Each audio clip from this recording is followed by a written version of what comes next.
What's up everybody, it's Paul from Boosted Films, and in this video we're going to change the engine air filter and cabin air filter in this 2021 Jeep Cherokee Altitude.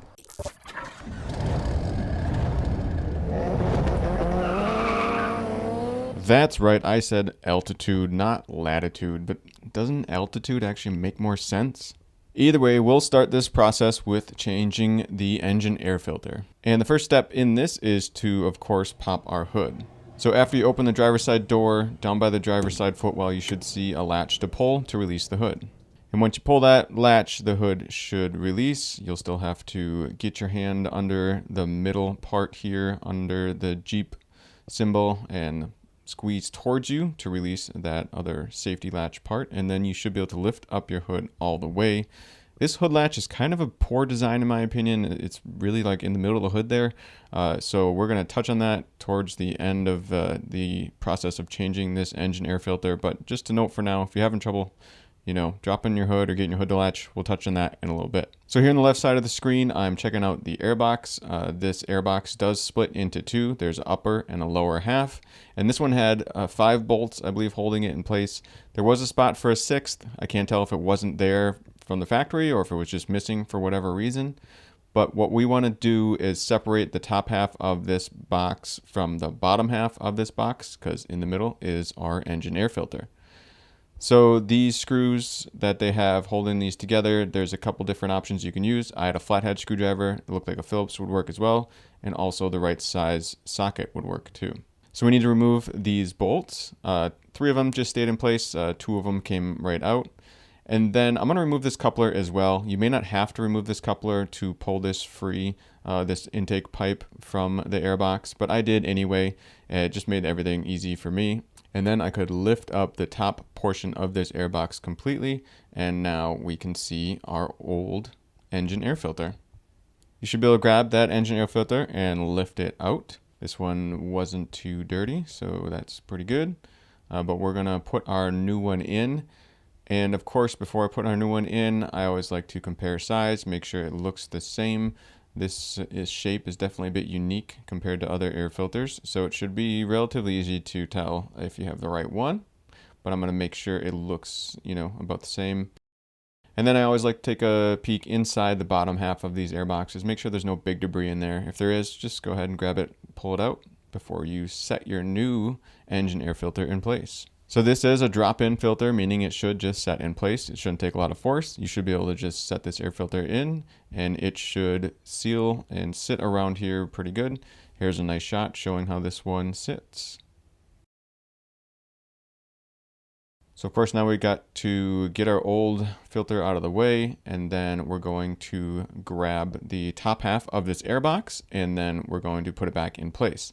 And the first thing I'm going to do is reconnect it to that intake pipe. So that circular piece, I'm just going to push that back on. And once I push that back in place, I'll set that air box down. It should line up pretty easily. I'll set it down and get the screws started. I usually like to start a screw or two before I kind of tighten them all the way down, just to make sure everything's lined up pretty well. It's a good way to make sure things are lined up. So I sped that up, of course. You didn't have to watch that whole thing, but tighten those up. And then after that, I made sure that air hose, that air intake pipe was on all the way. And then I tightened up the clamp holding that in place as well.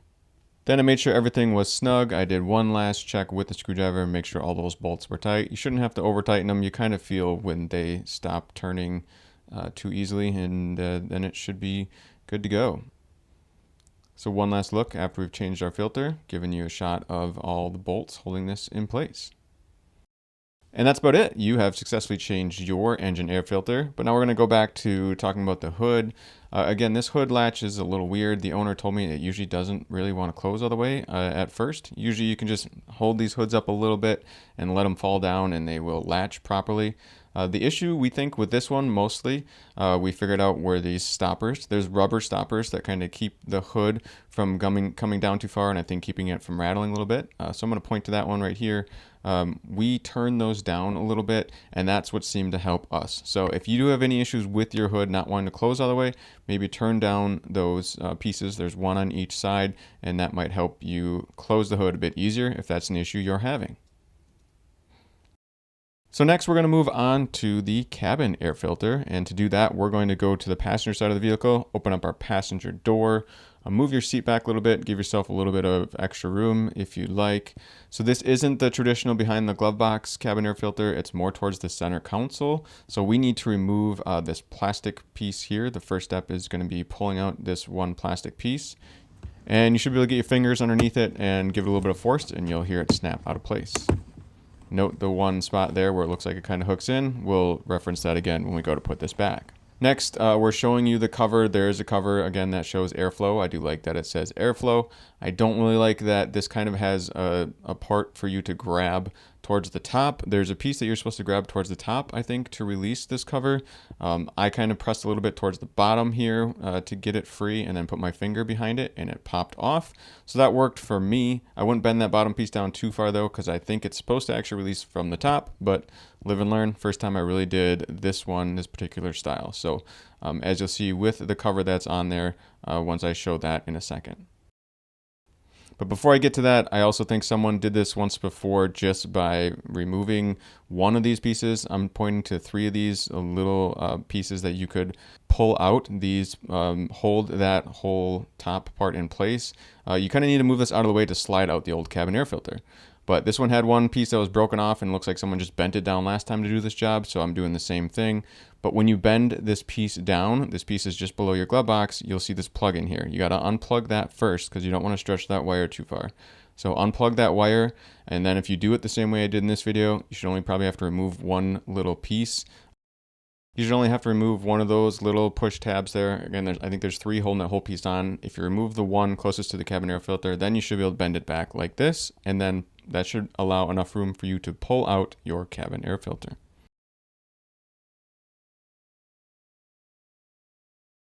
And just like the engine air filter, I like to compare the old to the new. So for this cabin air filter, we're going to note airflow direction on the side. We're going to open it up and compare it to the one we took out just to make sure it looks like it should fit back in properly. So again, as we go to reinstall, we'll watch for that airflow direction arrow. We're going to point that more towards the back of the car and slide it in that way. So you're going to have to lift it up a little bit and squeeze it a bit to get it to slide in, but it should slide in relatively easily as long as nothing else is kind of blocking your path from sliding it in. And now we're going to take a second look inside, just as a bit of a closer look so you can see what it looks like. It's pretty much sitting flush, and that's what we want to see. And now we'll go back to our cover here. As you can see, this piece on the tab, there's kind of a tab at the top that I think that's what they want you to grab to release it. So again, not the easiest location to get to, but you should be able to pop this cover off and on relatively easily. I didn't, for whatever reason, film. I forgot to start recording when I popped the cover actually back on, but I recommend you kind of tip it down to get that bottom piece in place, kind of where it hooks on, and then bring the top part up after that, and then get that top part to latch. And again, airflow direction's on there. I like that it shows that airflow direction back towards the back of the car. Now, of course, we need to plug in that connector that we unplugged. So we're going to plug that back in, and then you should be able to lift up that piece and then put that little plug or whatever you want to call it back in place that holds it up. So now you can see this piece I'm pointing to and where it kind of slides in. Watch for that. Make sure it slides in kind of right below where that cabin air filter cover was. And that should line it up well with these other pieces where you just push it in and it should pop in place. And that's about it. You have successfully changed your cabin air filter now as well. Put your seat back the way it was, and you are all done. So there it is, everybody. That's my video on changing the engine air filter and cabin air filter. I do encourage you, though, to check the comment section down below if I did anything wrong or if there was a better way to do something in this process. Hopefully someone will comment with that information. We can all learn from some of the top comments here, too, if there are things that could have been done different. But also, if this did help you at all, I appreciate if you would leave a like, a thumbs up, a subscribe, or whatever. You know, all those things we need to beg for as YouTubers. That would be helpful if this did help you at all. Of course, you can also install any filter you want. The process should be very much similar. So whatever filter you want to buy, go ahead and buy whatever filter you want. However, I will include links in the video description to the ones I got and used in this video if you want to buy the exact same ones I used. And finally, I'll just say if you could comment if this same process worked for you for maybe a different year Jeep or maybe a little different model Jeep. If the process was the same for yours, if you could leave a comment with the year, make, model, and that it was the same, that could be helpful too to other people watching this video. Then they could double check in the comment section that it might work for their vehicle as well. So as always, this is Paul from Boosted Films saying thanks so much for watching.